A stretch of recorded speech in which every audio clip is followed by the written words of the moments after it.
I got involved with charity swims in 2010 when initially I had been kind of challenged to swim Flathead Lake as a relay, and I wasn't really into doing it as a relay, and I said that I would do the whole thing. And when I researched it and found that only men had accomplished the feat, I wanted to do it more. But I knew I didn't just want to do it to say it had been done.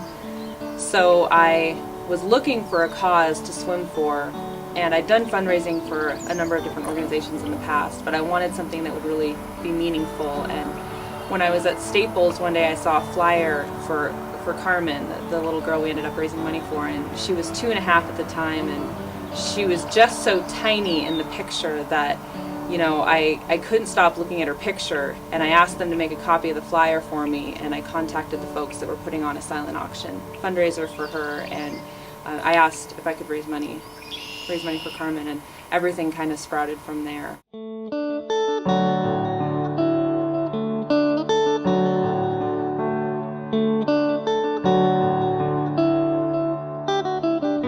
That swim was just so different and special in its own way, just because it was kind of cool not to have known her at all, like through the training, because it was neat to meet her after I had done something for her.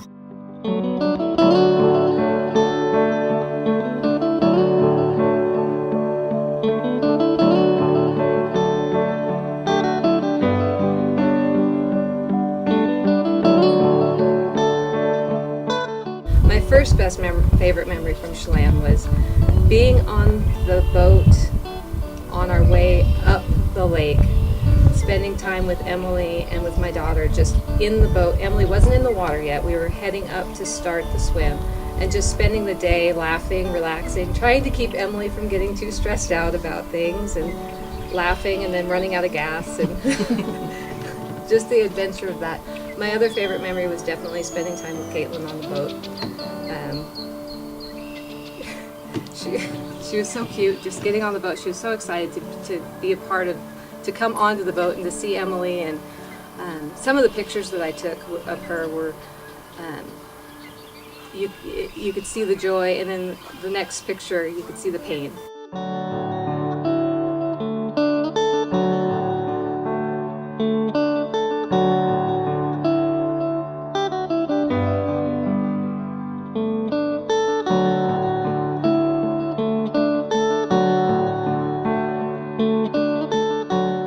Was fortunate enough to meet Emily when she was getting ready to start the first swim for Carmen, and what an amazing event that was. But doing that, we learned about receiving the money, and there's a lot better ways to do that, a more organized way to do that, in a way than to put our word out as an organization. And so the next year, Emily did another amazing swim, and we learned a little bit more. And after Caitlin's swim, we learned we really need some more organization and infrastructure. And so, being the attorneys that we are, we decided we better get official. So we sat down and talked about forming a foundation that would encompass the goals of what Emily envisioned, and then those around her, that she's surrounded herself with such supportive people.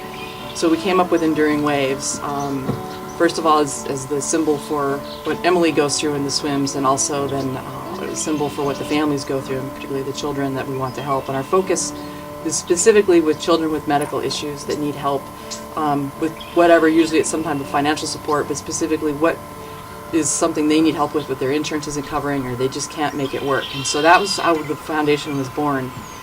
So we put it together and came up with our bylaws and our target group of who we want to help are families whose children are in serious medical issues.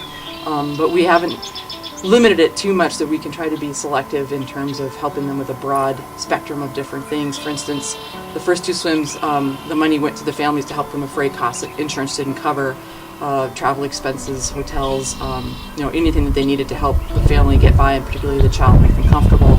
Carter's, after we decided to do Enduring Waves, we met Carter, and they had a very specific goal in mind for this adorable little boy. Is he needed a service dog for comfort, because when he had to go through a lot of procedures, he'd be very upset, and they figured a service dog would be very helpful.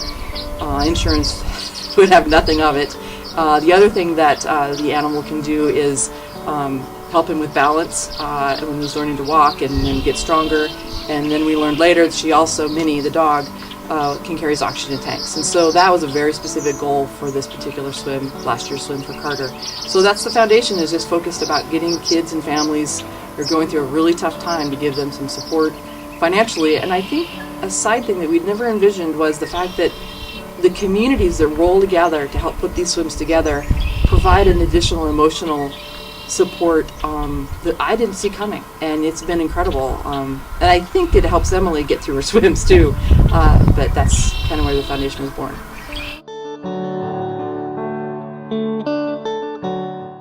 I didn't really know what to expect.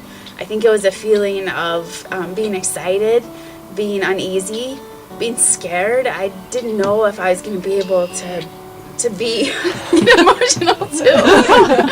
To be the person that you guys needed me to be. I mean, I kind of looked at her and I was like, I will do anything I can to help you, but I was inside scared that I couldn't be that person. So what did you think after I didn't really know what to expect. Excuse me, I'm sorry. Oh no. What did you think after your first shift? Did you describe how that was? So after the first shift, it felt very comfortable. I think that it was very well organized. I mean, I wouldn't expect any less. And it just was very comfortable. It was like I had done it over and over and over again. And, you know, we jumped on the boat. The crew before us was, here you go. Chrissy said, this is what you're doing. And they jumped on the support boat and, you know, away they went. And we just had a great time. We were on Facebook taking pictures. There's a journal to write down, you know, all the funny things that are happening.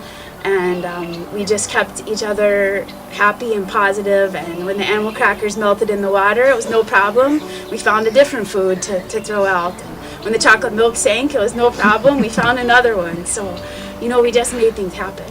What's your fondest memory of that swim? Something that sticks out in your mind? The crew I was with was amazing. One of my favorite memories we had, Emily's niece Hannah was on our shift, and she hadn't put her bathing suit on, I think, when we went out to swim. And we got out there and she's like, I really want to get in the water, but I don't have a suit on. And she had a boot on her foot. She had a hurt foot. And it was trying to figure out how we could get a bathing suit on her so that we could get her in the water, and making a makeshift towel shower stall so that she could get her bathing suit on to get in the water. And it was so fun watching her dive in the water and swim with her aunt. That made our shift that time.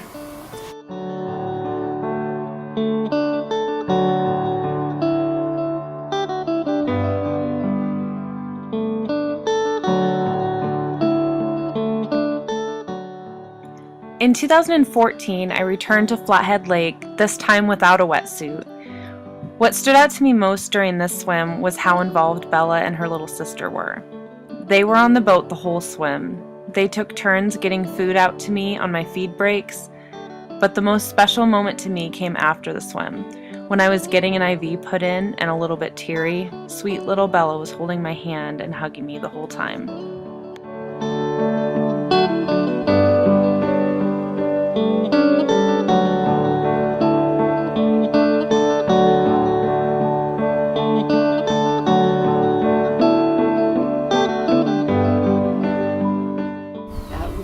Put these events on, and I hate to say the word we, because Emily's the one really carrying the load, but it does become a real group effort, and there are people, so many components putting it together. We do have the direct hands-on people that are on the boat, they're driving the boat, and then we also had support crews, you know, amazing at the event site, but we can never put those things together. It was amazing.